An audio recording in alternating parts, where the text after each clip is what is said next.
Ngithathe leli thuba nginibingelele phindze nginamukele esihlokweni sethu salamhla se-Rhapsody yamaqiniso lesibhalelwa yena ngumfundisi lomkhulu umfundisi Chris Oyakhilome DSC DD.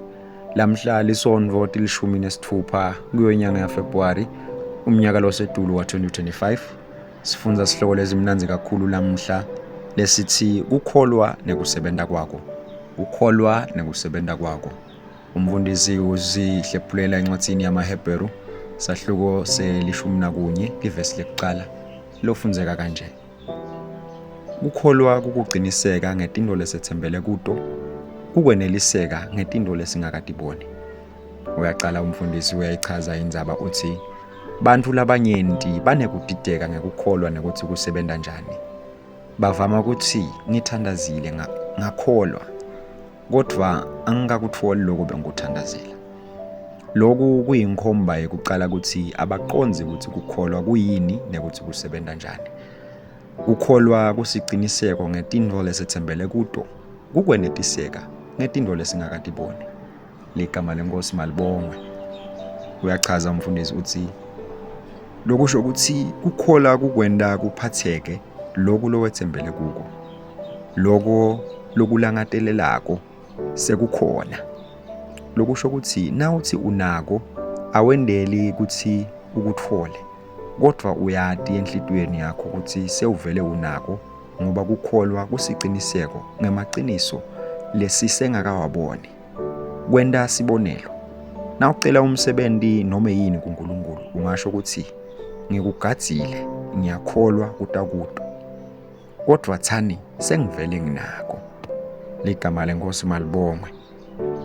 Ase ngiphindze lo mugca lona uthi kwenta sibonelo nje, nawucela umsebenti noma yini kuNkulunkulu ungasho ukuthi ngikugadzile, ngiyakholwa kutakuta, kodvwa tsani sengivele nginako. Amen. Na ungenaso leso siqiniseko ngekhatsi kuwe kusho ukuthi ude kukholwa. Kukholwa lokungiko akungabati, akwedami, kutfola lutho kuNkulunkulu.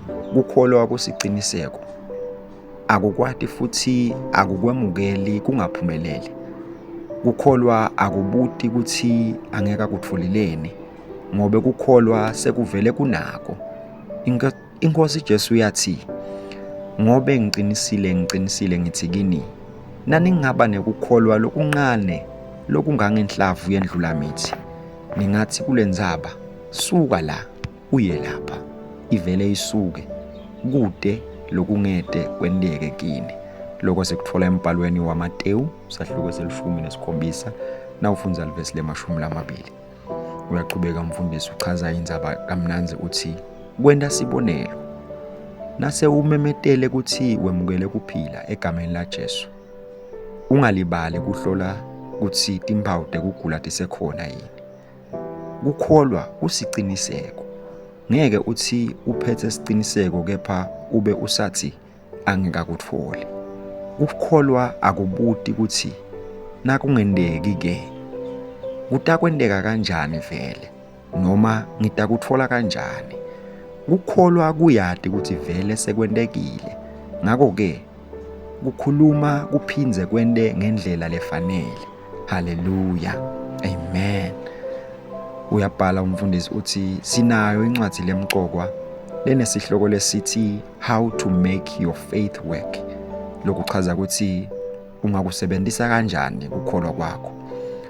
Incwadzi lenhle kakhulu lechaza ukuthi ungakusebentisa kanjani kukholwa kwakho ubuse ngetulu kwetimo, uphumelele lonke losuku empilweni. Fola yakho nawe esitolo se-Rhapsody app. Ligama leNkosi malibongwe. Cha maye yake yaze yaba mnanzi imfundiso yethu yalamhla. Umfundisi lasipha yona.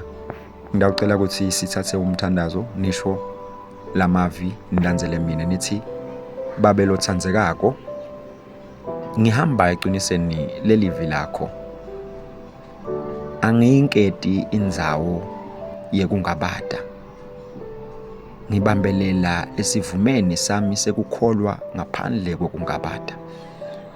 ngobe ngiqinisekiswa livi ngalokuphelele mayelana nempilo yami, impumelelo kanye nenqubekela phambili.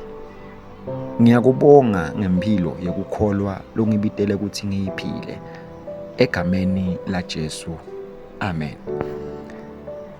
Awuqhubeka nesifundo lamhla utawufundza incwadi yabaseKorinte besibili sahluko sesine livesi le-13 uvundze kumaHebheru sahluko se-10 livesi le-23 ufundze kubaseRoma sahluko se-10 livesi le-17 bese ugcina ngekufundza incwadi yaMakho sahluko se-11 uqale evesini le-20 ufundze nelivesi le-13.